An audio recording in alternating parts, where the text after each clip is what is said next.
Hi, this is Joanna Jennings, and I will be reviewing Edmodo. Well, for Edmodo, you go to edmodo.com, and you can use Edmodo as a learning platform or LMS, Learning Management System.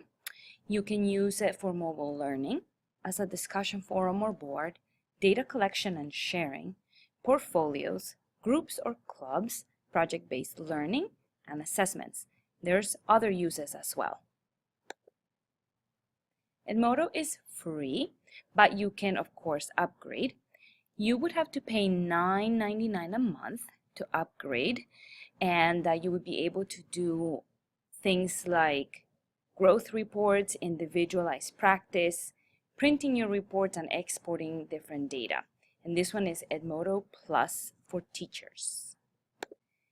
In Edmodo, you can have a teacher account, and you would be able to create groups and have students and all of that stuff. You could also use a snapshot, which is you can give like a little quiz, and then based on the kids' answers. Now this is more for core content, for math and for English. You'd be able to give a little quiz, and this will tell you based on the standard that you choose which students meet, which students are behind, and which students are borderline and need a little bit more help. So this is a really neat feature. As far as social presence, it would really help to give a voice to every student because it really tracks each student progress. You would be able to have different reports of their progress. It would help with the effective association or connections between students and also teachers and students. It would help to build a sense of community because you can also involve the parents. It would also help with interaction intensity among participants, but also with the instructor. It would help with knowledge and experience because you can share prior knowledge easily through Edmodo, and it would really help with instructor involvement as it really is built so that the instructor can not only lead discussions but also track progress, send individual messages and post reply. So it's really helpful for social presence.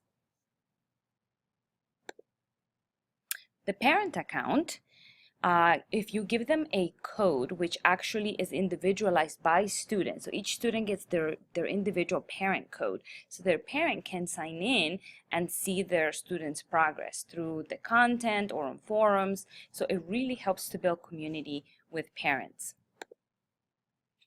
The collaboration outcomes. You can use it for shared resources as in a form of an icebreaker or a search. You can use it for brainstorming, like an organizer or KWL chart.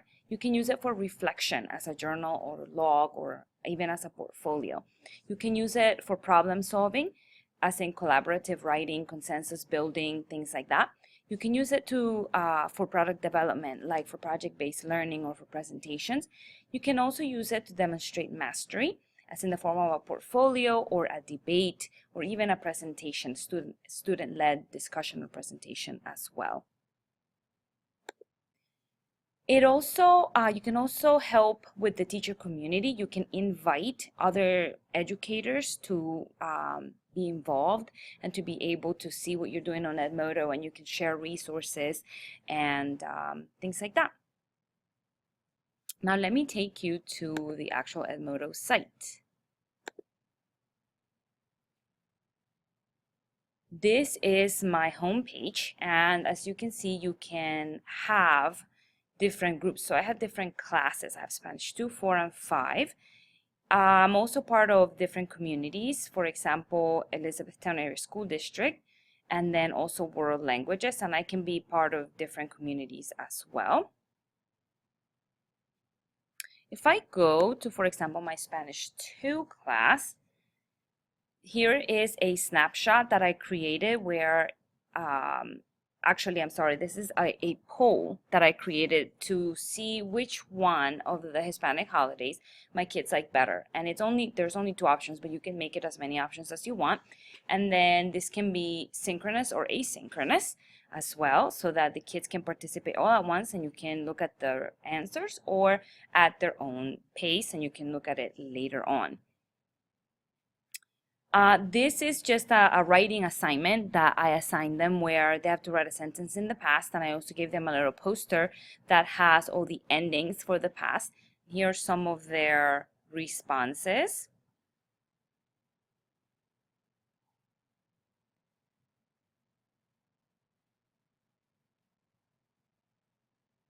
Each group also has a group code or an access code, and this is how the kids would sign up. When they would go to Edmodo, they could join your course just by simply typing in that code.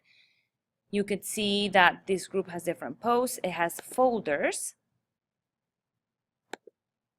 For example, I only have one folder in this one. I have past resources, and basically I have different worksheets. I have graphic organizers for them to be able to use.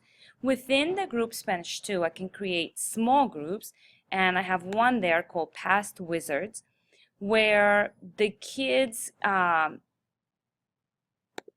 basically in this small group, I added some kids that really knew their past well, and so the other kids could go in and look at who was on there, and they could, maybe send them a message or talk to them. And also for myself, if I wanted to push out to them like a resource that they could use when they're trying to help their friends to learn the past.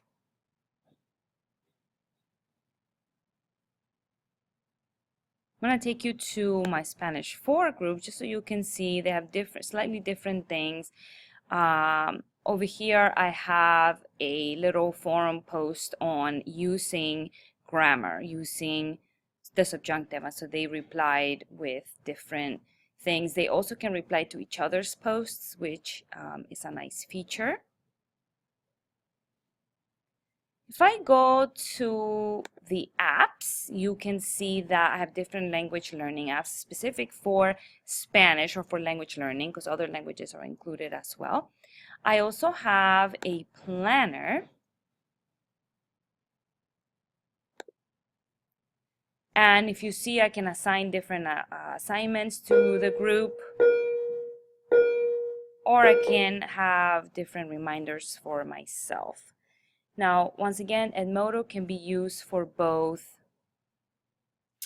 synchronous and asynchronous opportunities, and I can use it for my content for Spanish and for other content, and just basically different types of assignments like forum, discussion, polling, tests. It keeps reports and progress for different students, and it keeps a library of resources. I hope that you have found this helpful.